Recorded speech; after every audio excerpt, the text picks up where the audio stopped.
இந்த காய்கறிலாம் நம்மக்கிட்ட இருந்தே வந்துச்சு, நம்ம தோட்டத்துலேருந்தே வந்துச்சு. மசாலா பொருட்கள் மட்டும்தான் நாங்கள் கடையில் வாங்குகிறோம். எல்லா பொருட்களுமே எந்த சாப்பாடு செஞ்சாலும் அது எல்லாமே இங்கேருந்தே கிடைக்கிது. நாங்கள் பப்பாளிலாம் இந்த இடத்துலேருந்து தான் வாங்கி எடுத்து சாப்பிடுவோம். இதெல்லாம் ரொம்ப டேஸ்ட்டாக இருக்கும். இந்த மாதிரி விதை கூட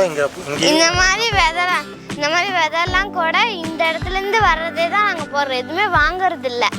ஒரு தடவை தான் வாங்கினோம். இது ஃபஸ்ட்டு போடும் போது தான் வாங்கினோம்.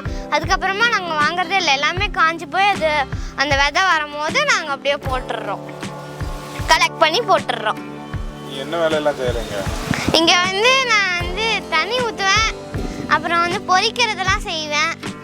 அதுக்கப்புறமா இது எல்லாத்தையும் கழுவி கொடுப்பேன். அந்த மாதிரி வேலையெல்லாம் செய்வேன். போய் கரும்பு சாப்பிட போறியா? ஆமாம். போய் சாப்பிட போகிறேன். பொங்கல் வரும்போது வராமல் இந்த மாதம் வந்திருக்கு. வந்துருந்துச்சு, நாம வெட்டாமல் விட்டுட்டோம். நம்ம ஆல்ரெடி அந்த கரும்பை வெளியே வாங்கிட்டோம்ன்றனால கரும்பு நாங்கள் இங்கேருந்து எடுக்கல. எல்லா பொங்கலும் இங்கேருந்து தான் எடுப்போம் கரும்பு.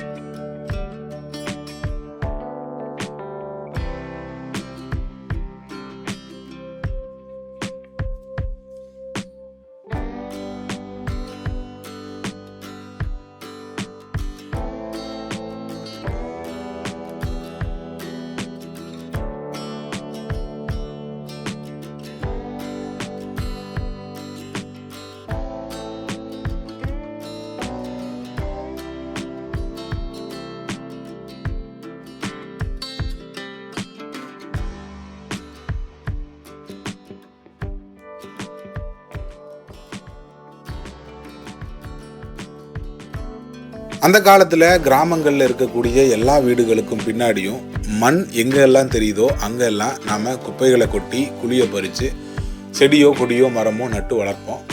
அந்த செடியும் கொடியும் மரமும் நமக்கு உணவுகளை தந்தமேனிக்கு இருக்கும். தினம் தினம் அங்கிருந்து காய்கறிகளையும் பழங்களையும் கீரைகளையும் பறித்து கொண்டு நம்ம உணவாக உட்கொண்டுக்கிட்டு தான் இருந்தோம். ஆனால் அந்த காலம் மாதிரி இப்போ கிடையாது. ஏன்னா இப்போது நம் வீடுகளிலிருந்து வெளியேறக்கூடிய குப்பைகள் எதுவாக இருந்தாலும் அது நேரடியாக அரசாங்கத்திற்கு குப்பை கூளங்களுக்கு போயிடுது. அதை வச்சு என்ன செய்யறதுனே நமக்கு தெரியறதில்லை. ஆனால் அந்த குப்பைகளிலிருந்து இன்னமும் கூட சில நபர்கள் உரமோ இல்லை மின்சாரமே கூட குப்பைகள்லேருந்து தயாரிக்கக்கூடிய தொழில்நுட்பம் இப்போ வரைக்கும் இருந்துக்கிட்டு தான் இருக்குது. யாராவது ஒருத்தர் ஏதாவது ஒரு மூலையில் செஞ்சுக்கிட்டு தான் இருக்காங்க. அதே மாதிரி ஒரு உரத்தை தான் நம்ம கோ இண்டியா கிரீன் நிறுவனம் நாம் தயாரிச்சுக்கிட்டு வரோம். இப்போ தயாரிப்பு முடிஞ்சது, அதை விற்பனைக்கும் கொண்டு வந்துட்டோம். இந்த உரம் முழுக்க காய்கறி கழிவுகளிலிருந்தும் இந்த தேயிலையிலிருந்து வெளியேறக்கூடிய இறுதிக்கட்ட பொருள், அதாவது இறுதிக்கட்ட இந்த இலை வேஸ்ட் இருக்கு இல்லையா, அதிலிருந்தும் தயாரிக்கப்படக்கூடிய ஒரு இயற்கை உரமாக இருக்குது. இந்த இயற்கை உரத்தை நாம் கிட்டத்தட்ட ஒரு 2-3 மாதங்கள் நம்ம வீட்டு தோட்டத்திலேயே பயன்படுத்தி அதிலிருந்து எப்படி ரிசல்ட் வருது அப்படின்னு பார்த்ததுக்கு அப்புறம் தான் இந்த காணொலியை நம்ம போட்டுக்கிட்டு இருக்கோம். அருமையான ரிசல்ட், அருமையான அறுவடை, விளைச்சல் நல்லா இருக்கு. இந்த உரம் உங்களுக்கும் வேணும் அப்படின்னா கண்டிப்பாக திரையில் எங்கள் தொடர்பு எண் இருக்குது. நீங்கள் தொடர்பு கொண்டு இதை பற்றி நீங்கள் விவரம் தெரிஞ்சுக்கலாம். உங்களுக்கு வேணும்னா நீங்கள் ஆர்டரை ப்ளேஸ் பண்ணி வாங்கிக்கலாம். கொரியர் மூலமாக தமிழகத்தில் நீங்கள் எங்கே இருந்தாலும் இல்லை தென்னிந்தியாவில் எங்கே இருந்தாலுமே கூட இதை உங்களுக்கு நாங்கள் அனுப்பிச்சி வச்சுருவோம். இது ஒரு வியாபாரமாக கூட நீங்கள் நினச்சிக்கலாம். கண்டிப்பாக அது வியாபாரம் தான். எதனால் அப்படின்னா இயற்கை விவசாயத்தை செய்யணும்னு சொல்கிறது மட்டும் இங்கே முக்கியம் இல்லை.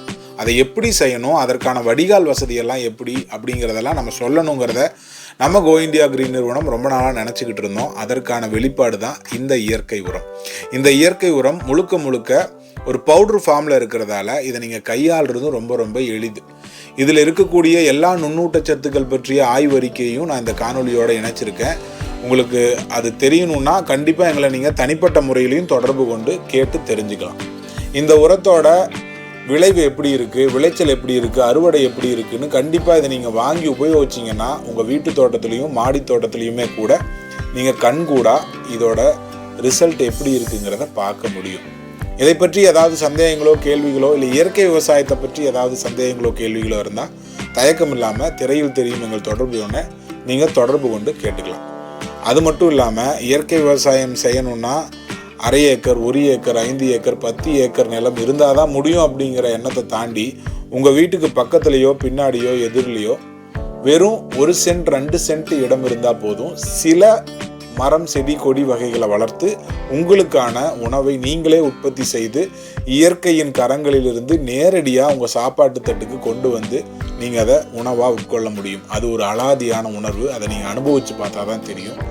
இயற்கை விவசாயத்தை பற்றி நீங்கள் என்ன நினைக்கிறீங்க அப்படின்னு மறக்காமல் கமெண்ட்டில் சொல்லுங்கள். விவசாயம் என்பது ஒரு தவம், விவசாயம் செய்வது என்பது ஒரு வரம். அந்த வரம் நம்ம எல்லோருக்கும் கிடைக்கணும், உங்களுக்கும் கிடைக்கணும்னு நிறைய வேண்டி இந்த காணொலியை முடிச்சுக்கிறேன். அடுத்த காணொலியில் சந்திக்கலாம். நன்றி.